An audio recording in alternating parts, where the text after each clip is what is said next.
Sebastião Parreira, o Agro tem voz, e hoje eu estou aqui com esse casal do Agro que me dá a alegria de passar por Goiás, indo para Minas visitar a família, em conversar, que é o Luciano e a Maria, que veio lá do Tocantins, passou aqui em Goiânia. Vamos bater um papo com o Agro tem voz, falar do agronegócio, falar de plantação de cavalo, de boi e o orgulho do agro.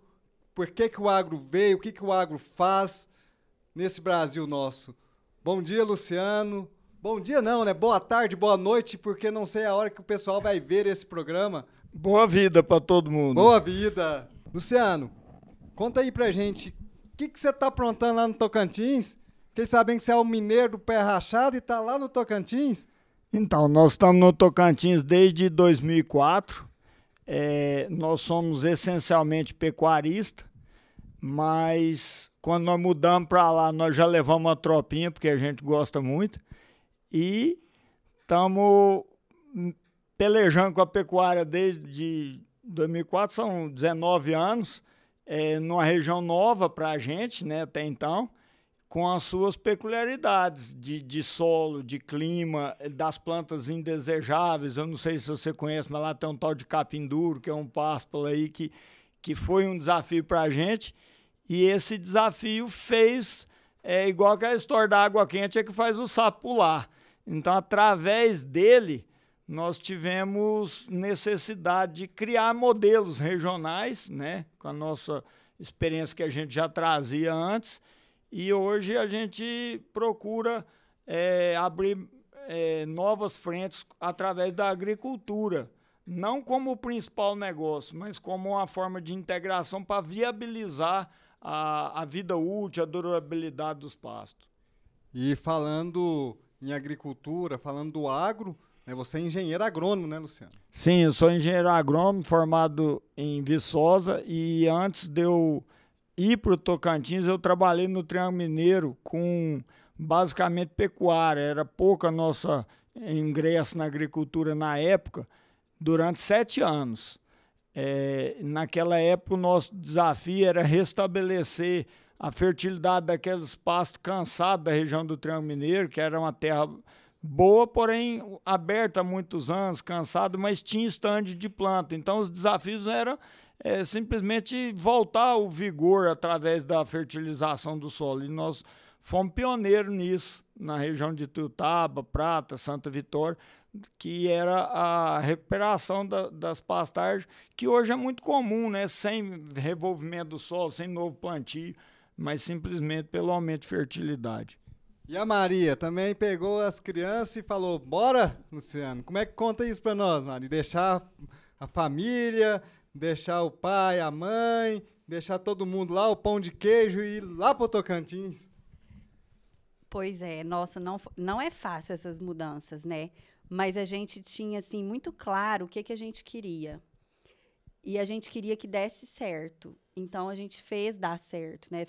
É desafiador você ir para uma região que você não conhece. Eu nunca tinha saído de Minas. A mudança mais distante que eu já tinha feito eram 2 quarteirões da casa dos meus pais para a casa, para o apartamento que a gente foi morar quando casou, da minha sogra. E aí, de repente, você está num lugar diferente, né? Tudo diferente. Os filhos já tinham, que a gente já levou.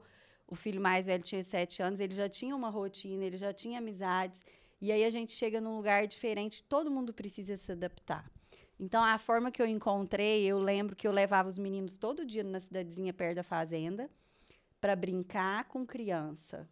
Porque a gente morou na fazenda no primeiro ano. Nos primeiros 9 meses, a gente ficou na fazenda.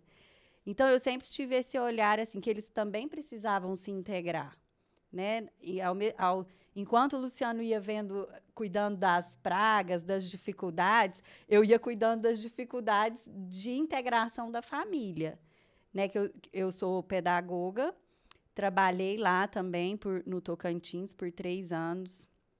Foi muito bom porque fiz muitas amizades. A gente também passa a fazer parte, né, do local, quando você se envolve com os problemas do lugar. Então, a gente está lá há 19 anos e, assim, foram 19 anos de muita aprendizagem, de muita conquista, de muito olhar para frente. A gente nunca olhou para trás. a gente vem em Minas com alegria celebrar as nossas conquistas lá no norte. Isso é bom demais, né? E é importante porque ela teve essa visão de integrar os seus filhos na sociedade e vocês também viver a sociedade, porque hoje vocês são mineiros e fala tocantinense. E não tem como separar mais, né, Luciano? Não. Eu acredito, assim, em termos de tempo de vida e experiências. No caso da Maria, ela viveu mais lá do que aqui. Ela foi para lá com 23 anos. Você está com quanto hoje? Não, mulher de certa idade, não fala idade certa. Luciano. Eu já perguntei a sua escondida, já. Mas a questão é o seguinte, a gente tem uma experiência de vida que marca, né? Os costumes e tal. Então, eu considero que hoje eu não perco a essência de ser mineiro. Porém, eu sou muito mais tocantinense. Lá na sua fazenda, lá, você está com um projeto modelo da Embrapa? Como é que é? Você teve um dia de campo lá, eu vi no seu Instagram. Conta pra gente. Então, desde 2012, nós fomos procurados pela Embrapa para ser uma URT, que é a Unidade de Referência Tecnológica, onde possam ser validados sistemas de produção, seja com adubação de pasto, integração agricultura e pecuária e tal, e que aquilo sirva para eles poderem divulgar aqueles métodos, né? Então, com isso, a gente tem um ganho muito grande, porque está aberto à nossa consulta pessoas de altíssimo gabarito técnico, né, que estão vamos dizer, à nossa disposição nas nossas tomadas de decisões. Às vezes pinta aquela dúvida e tal. E a nossa contrapartida é o dia de campo, que foi feito agora, que teve participação de gente, quase da divisa do Goiás aqui, que foi bater lá em casa, foi um orgulho muito grande para nós.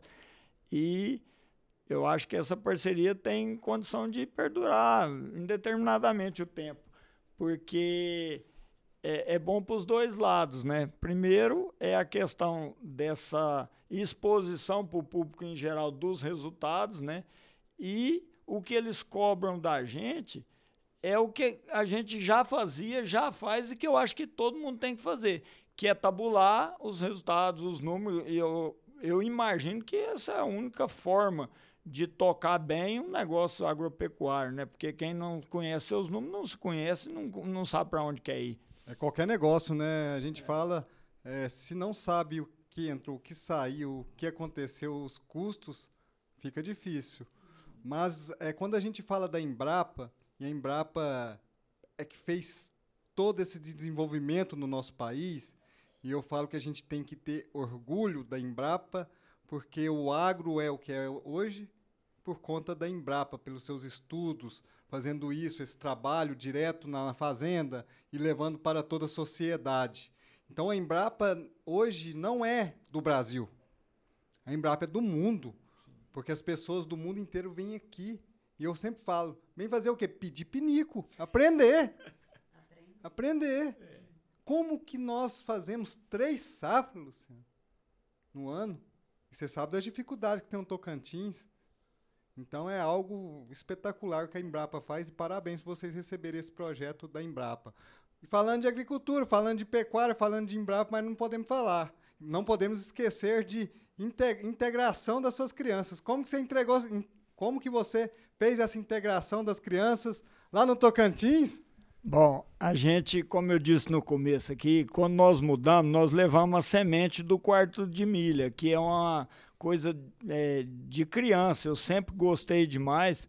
Aliás, eu tenho 2 primos aqui no estado de Goiás que eles são, acredito que, pioneiros do quarto de milha aqui no estado de Goiás. Eu ia para a fazenda deles desde pequenininho passear. Um deles é meu padrinho, o Arnaldo Vilela Martins, de Quirinópolis, fazenda Mandengo, e o Zé Humberto, que são os meus primos. E eles começaram a criar isso na década de 70, e não tem criança que não apaixona naqueles cavalos que sabem trabalhar sozinho. Então eu sempre tive esse gosto, e o meu padrinho me brindou com o meu primeiro cavalo quarto de milha. Na época eu era estudante ainda, morava em Ribeirão Preto, e eu vinha passar fim de semana no Prata, aqueles final de semana prolongado, e eu via meu cavalo lá e gostava demais, montava e tal.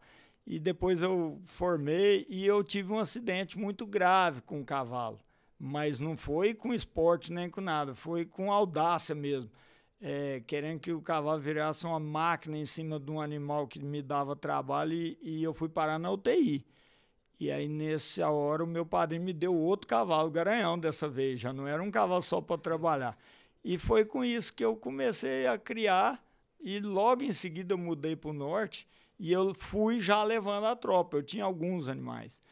E como a gente tinha a tropa lá e continuamos criando e o uso da fazenda e vendendo para a região ali, para eles ainda era uma novidade. Hoje tem muita tropa boa lá, viu? Mas na época eles gostam muito de vaquejada e eram uns cavalos que dava vergonha alheia ver eles trabalhar. Aí nós tivemos essa abertura de mercado. Mas a grande pulo do gato em termos de integração que você falou foi quando nós pusemos os nossos filhos para participar de prova de tambor, que lá na região até hoje ainda não é forte, mas nós começamos a ser convidados no Pará, no Maranhão, aí em algumas provas. E os meus filhos se interessaram bastante, mas não tinha técnica, não sabia. A tropa era boa demais, mas eles não estavam bem preparados na essência mesmo, né? Uma coisa é montar cavalo, gostar de cavalo, trabalhar na fazenda, juntar gado. Outra coisa é o esporte em si, com a performance ideal e tudo. E aí eles foram evoluindo com aquela vontade de participar, como diz o outro, para começar não passando vergonha demais, né? Já estava com um cavalo bom, né? Aí isso foi muito bom para eles, para duas coisas, três, aliás, que eu considero. Uma é ter meta. O cavalo ajuda muito nisso. Ter meta de prosperar, de melhorar, de ser amanhã melhor que hoje. Isso é muito bom.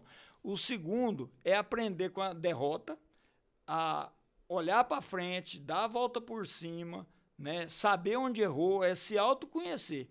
E a outra, que eu acho importantíssima e que às vezes passa despercebida, é aprender com a vitória.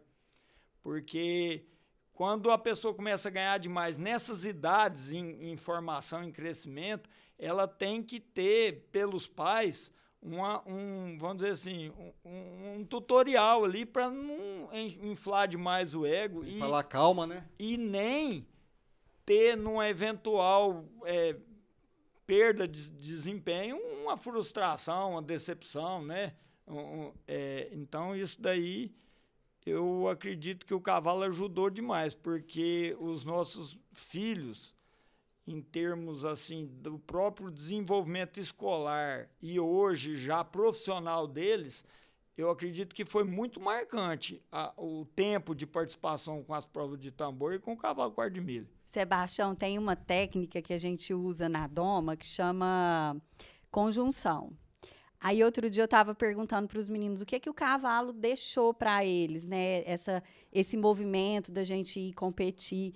E o Davi falou assim: mãe, eu uso as técnicas da conjunção com as pessoas para comunicar com as pessoas, para trazer, para entender o que aquela pessoa quer, como que a gente pode ser melhor nos relacionamentos. E eu achei tão interessante porque eu falei assim: nossa, eu nunca tinha pensado nesse lado, né? Mas como que é essa técnica? O Luciano explica melhor. Porque o cavalo... eu tenho um sentimento pro cavalo desde menino. Não tive a oportunidade de ter cavalo quarto de milha quando era menino. Cavalo era muito caro, né? Quarto de milha antigamente chegava lá no Itaberaí, que eu sou de Itaberaí, só tinha os grandes fazendeiros, porque o quarto de milha não tinha tanto igual hoje e era muito caro. E aí eu via meus amigos laçando e tendo cavalo. E aí eu falei, um dia eu vou ter um cavalo disso. Aí eu encontrei o Dr. Rui. O Dr. Rui foi e me deu um presente, um quarto de milha. E aí começou a minha história pelo cavalo. Eu já tinha os outros cavalos, mas com quarto de milha eu tinha uma ligação. Eu não sabia o que era. E quando eu conheci o meu primeiro cavalo, que foi o Top Doc, lá no Aras do Dr. Rui, foi um sentimento. Mas quando nasceu uma potrinha lá, cujo ele falou que não ia vender para ninguém, Bela Luna, e eu cheguei, e essa potrinha ficou doida dentro da baia, e ele falou assim: essa potrinha é sua, não tem jeito. Teve conjunção. Teve, e aí vocês vão me falar o que é conjunção agora. Pô, essa conjunção sua aí da história ela é muito espontânea, mas o que a gente faz é uma conjunção forçada, vamos dizer assim. Treinada. É uma condição que a gente obriga de maneira agradável o cavalo a se comunicar com a gente, que é um desenvolvimento da técnica que foi feita pelo Monty Roberts há mais de 50 anos, que é uma troca entre afugentar e aceitar a aproximação. Então você vai criando um ambiente hostil para o cavalo, mas sem encostar, sem bater, sem nada, como se fosse tocar ele para correr dentro do redondel. Então, enquanto ele não der os sinais de que ele quer negociar, você simplesmente vai apertando com o braço, com o chapéu. A gente até usa uma corda, às vezes, para jogar no chão, não para bater, para simular uma cobra, alguma coisa que está tocando ele para frente. Até o momento que ele, como o Monty Roberts tinha observado, que a égua líder dos rebanhos, das manadas, fazem isso com os putos. Elas põem eles para correr e eles abrem a boca. Você já viu o potrinho mascando o vento? Aquilo é um dos sinais. Tem sinais mais sutis que aquele, mas então a pessoa tem que aprender os sinais. Quando ela aprende os sinais, quando ela percebe o sinal, ela para a pressão e dá a chance do cavalo aproximar. E o cavalo normalmente vem. Quanto mais chucro, quanto menos mexido ele foi na vida, mais é forte a ligação dessa primeira conjunção. Aquele cavalo que já é custeado, humanizado, que tosa as orelhas, que casqueia, é mais sutil essa aproximação dele. Então tem que ter um olho bom para isso também. Mas se o cavalo vem até certo ponto e para, não ligou, aí você continua tudo de novo, naquela pressão para pôr ele para frente. Você é o predador e ele é a presa.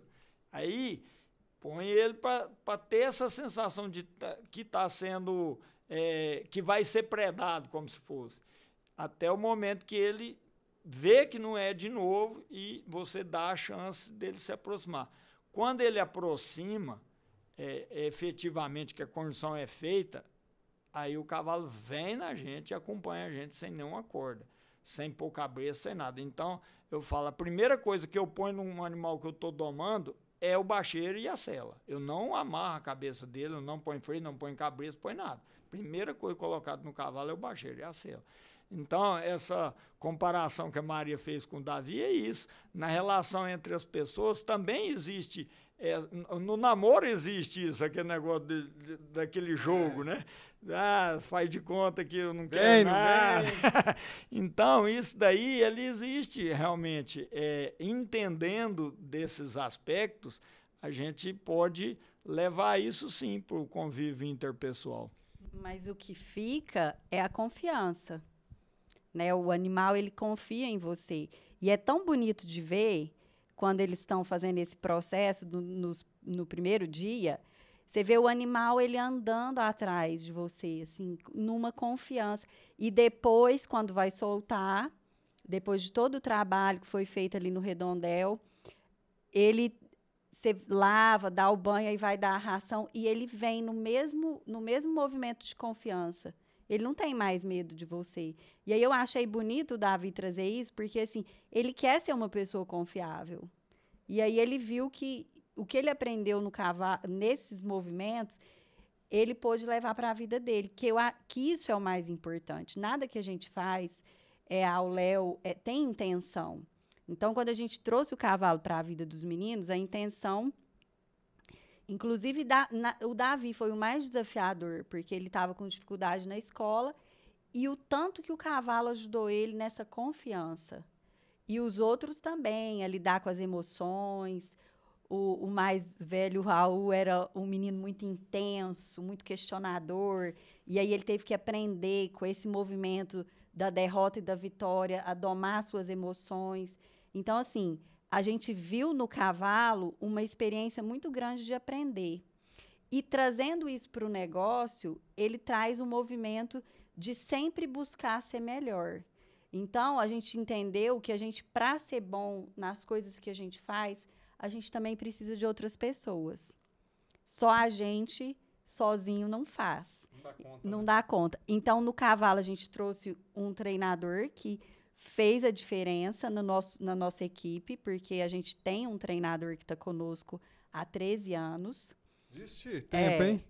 Tempo. Ele é competidor, ele é treinador, ele doma.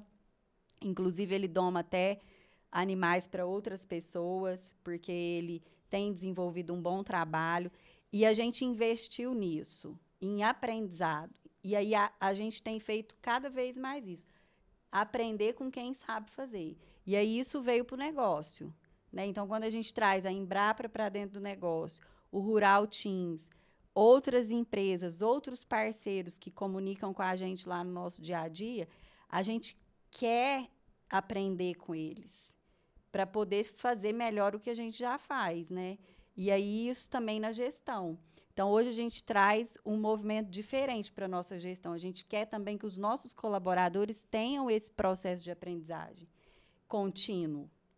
Não é mais assim, eles são muito bons no que eles fazem, inclusive são reconhecidos pelo projeto que a gente tem com a Embrapa, na questão do manejo, eles são muito eficientes, e isso e aí eles ensinam também. Mas a gente sabe que pode melhorar. E aí isso vai extrapolar do trabalho para a vida pessoal. E foi o cavalo que ensinou isso para a gente. Né? O esporte ele tem essa característica, né, de fazer a gente entender que a gente não vence sozinho, que a gente precisa de outras pessoas no grupo. Né? O cavalo ele ensina isso para a gente muito bem, né, no dia a dia, porque você treina os seus cavalos, todo dia o cavalo quer um pouquinho mais. Todo dia ele quer um pouquinho mais. Tem muita gente que fica querendo apertar o cavalo demais. E aí eu pergunto para você, esse primeiro momento, na hora que o cavalo para, você espera um tempo, é no mesmo momento, tem cavalo que vai mais dias, como é que é? Bom, eu faço por hobby essa doma, né? Sim. Eu tô numa fase que eu gosto muito de domar. Desde 14 anos eu domava cavalo intuitivamente. Aí depois eu fui aprendendo algumas técnicas, algumas coisas. Mas eu gosto muito de fazer isso como um desafio meu de aprender, né? De mostrar para mim mesmo que eu sou capaz fazendo. E eu tenho um projeto, uma meta de fazer um por ano, certo? Para me manter ativo. Então eu faço uma doma por ano, porque eu não tenho condições de fazer 10 ou mais que uma, mas eu quero um bem feito. Então, nesse um bem feito, eu gasto um ano para ter nova oportunidade de repetir melhor uma coisa que eu vi que poderia melhorar, porque eu não vou fazer outro semana que vem nem amanhã. E um erro, igual você falou, um erro ou uma observação só acontece uma vez durante o processo, né? Então, se eu comecei hoje a domar um cavalo, essa aproximação dele, eu observei alguma coisa que possa ser melhor, eu só vou praticar no próximo, que vai ser daqui a um ano. Mas o que a gente tem feito até então é o seguinte, respeitar isso que você falou da aproximação do cavalo, mas, ao mesmo tempo, a gente tem que criar novidades todos os dias para ele. Certo? Aí você vai ver como que ele trata aquela novidade.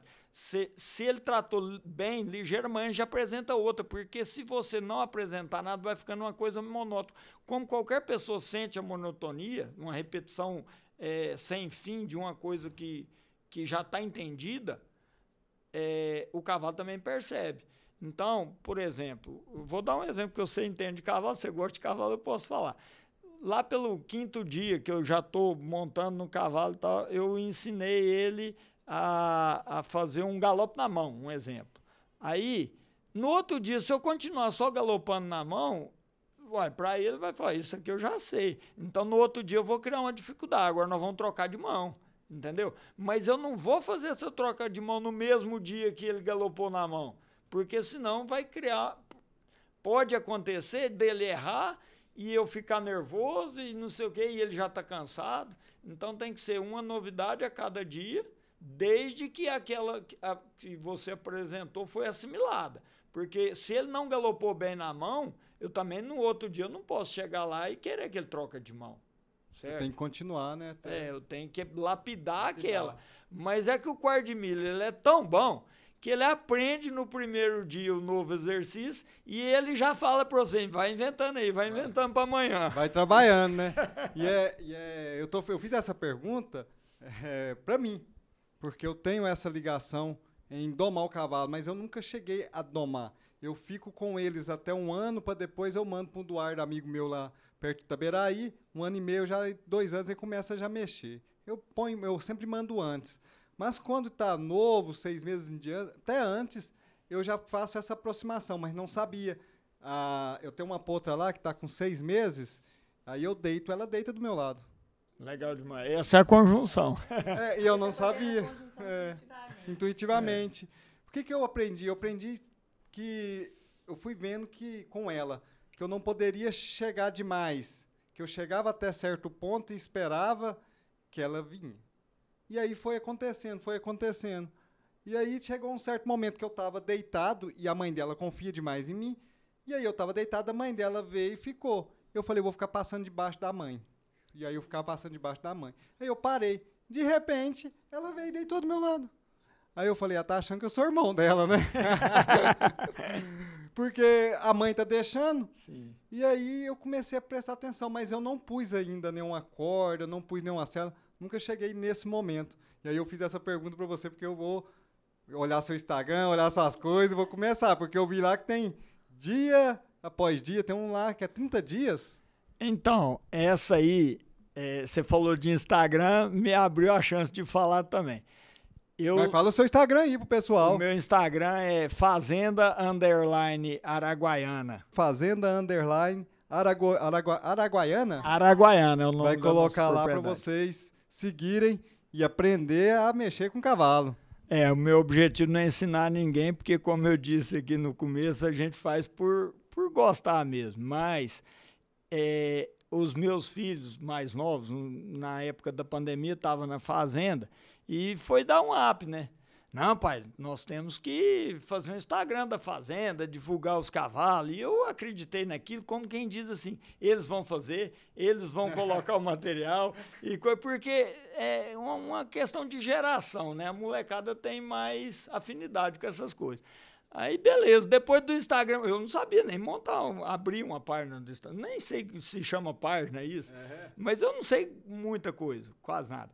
Só que o Arthur fez pra mim.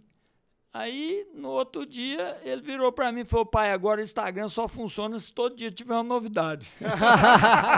Eu falei, mas aí você me apertou? E essa novidade é com o senhor. Aí eu falei, e você, vai pôr quais novidades? Ele falou, não, é com o senhor, como você disse. Eu falei, meu filho, e agora? Onde que eu vou ficar encantando serpente aqui? Você apertou o mineiro. Aí eles deram a ideia. Eles falaram, pai, por que você não doma um potro e coloca todo dia a evolução do potro? E ainda, os moleques de hoje em dia, eles têm uma conjunção doida, né? Eles são rápidos, né? Eles iam chegar falando assim, eu sei que você gosta disso, vai ser um material interessante demais. Já te ganhou, já na... O Instagram, danado. E eu gosto mesmo. E por coincidência, eu tinha um potro que eu não... permitir que o nosso treinador treinasse. Falei, esse sou eu que quero fazer, mas nunca pensando nisso, é porque eu queria mesmo. Né? Eu queria mesmo, porque foi um acasalamento que eu fiz e tal. Aí ele chama Dancer Boy, esse potro. Aí eu falei assim, não, então tá, eu vou domar o Dancer Boy. Vai ser daqui nos dias a gente tava numa colheita muito atarefado. Pode ficar uns dias no Instagram sem pôr nada e depois vir a sequência. Não, pode, não tem problema nenhum. Então tá bom, o dia que a gente começar não para mais. Aí nós fizemos tudo no celular. A Maria filmou mais da metade, os meninos filmaram, uma hora o Davi, uma hora o Arthur.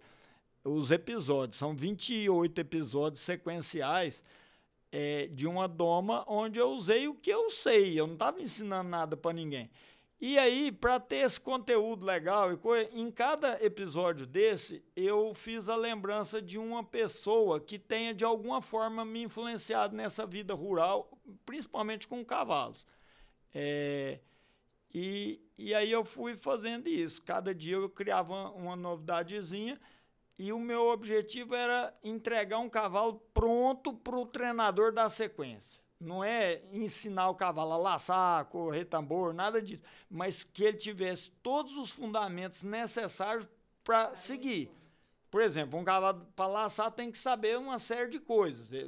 Bom, eu estou dando um exemplo daquilo que não é da minha praia, que é laçar, mas é porque você falou em laçar, mas eu acredito que um cavalo, para laçar a cabeça, por exemplo, ele tem que saber muito bem esbarrar e fazer um rollback. Sem isso vai ser difícil. Não consegue.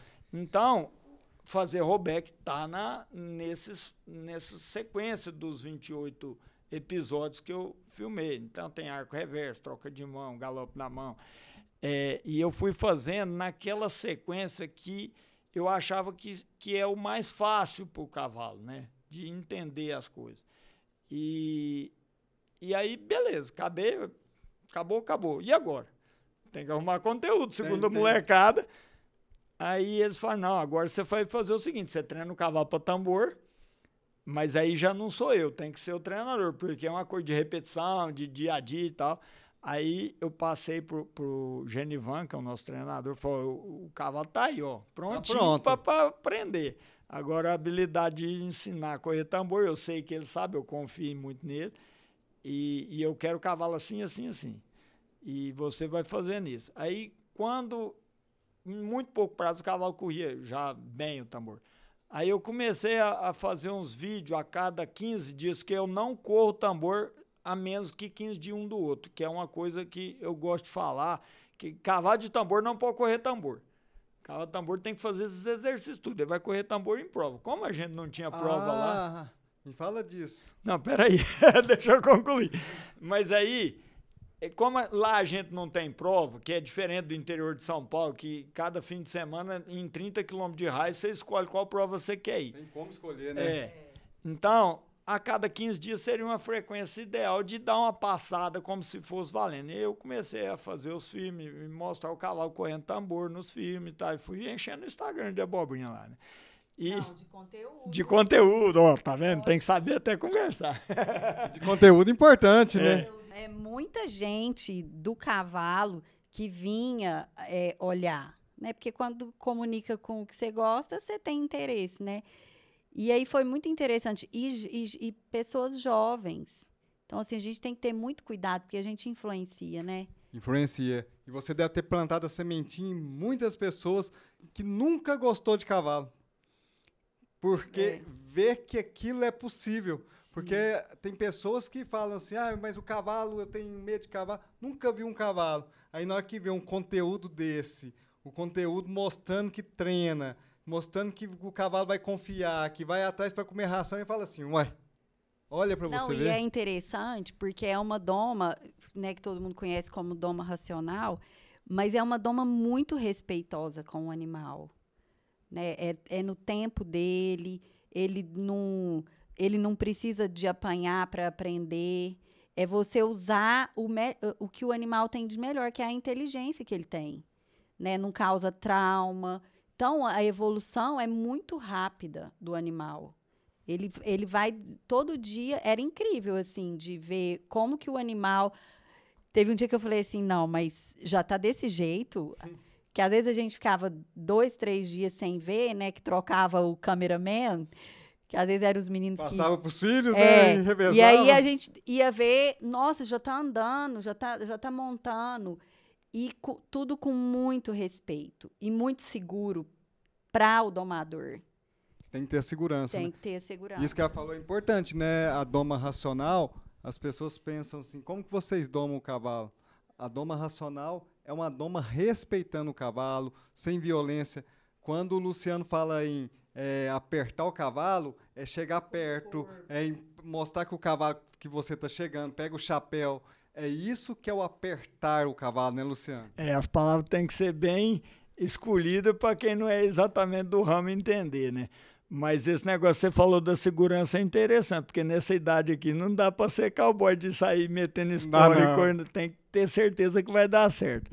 Mas então, Sebastião, nesse negócio de correr o cavalo a cada 15 dias, já no circuito mesmo do tambor, eu fui achando que ele era melhor do que eu imaginava.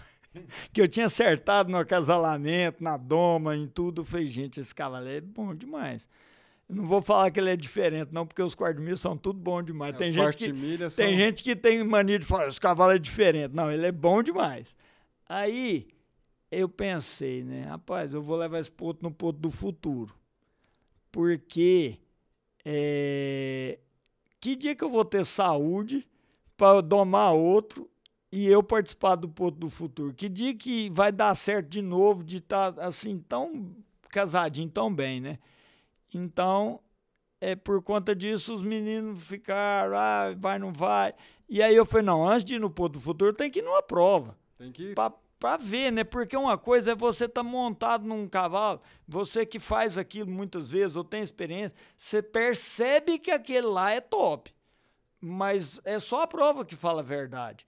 Aí eu fui numa prova a 300 quilômetros de lá, com ele e uma irmã dele no mesmo caminhão, na caminhonete, aliás, uma caminhonete pequena. E eles estavam todos protegidos com aqueles negócios das canelas, dos rabos e tudo. Mas a potra era dominante e ela deu um coice na canela dele. E eu que tava dirigindo, rapaz, deu uma bacada lá e tal, o caminhonete chacoalhou, vi a briga lá atrás. E beleza, chegou na prova, desceu da caminhonete, não teve nada. Aí no outro dia o treinador me ligou no celular cedo e falou, vem cá ver o potro, que eu acho que ele não corre hoje não. Já era o dia da prova. Mancando. Eu falei, cara, mas que falta de sorte. Aí era uma cidade onde eu conheço muita gente e por sorte tem um amigo meu veterinário lá, liguei pra ele. Ele foi, passou um monte de tratamento, e remédio, e gelo, e não sei o quê. E nós fizemos aquilo tudo e de noite ele não participou. Eu levei ele lá para participar do máximo de categoria que ele... Ele conhecer aquele movimento, né? Aí naquele primeiro dia ele já não participou. Aí no outro dia cedo, o veterinário fez uma avaliação, falou, não, corre a exibição, que é aquela categoria que não vale nada, mas sem pistar o animal. Ele nunca tinha entrado numa pista, ainda mais que já era uma pista coberta logo de cara. Pra colocar ele na pista pra ele conhecer, né? Aí eu galopei nele lá e tal, e deu bom, mas eu sabia que ele estava sentindo dor. E a dor na canela, ela força no giro, né? Então o cavalo demonstrou. Tá. E eu acabei correndo logo em seguida uma outra categoria. O veterinário avalizou, né?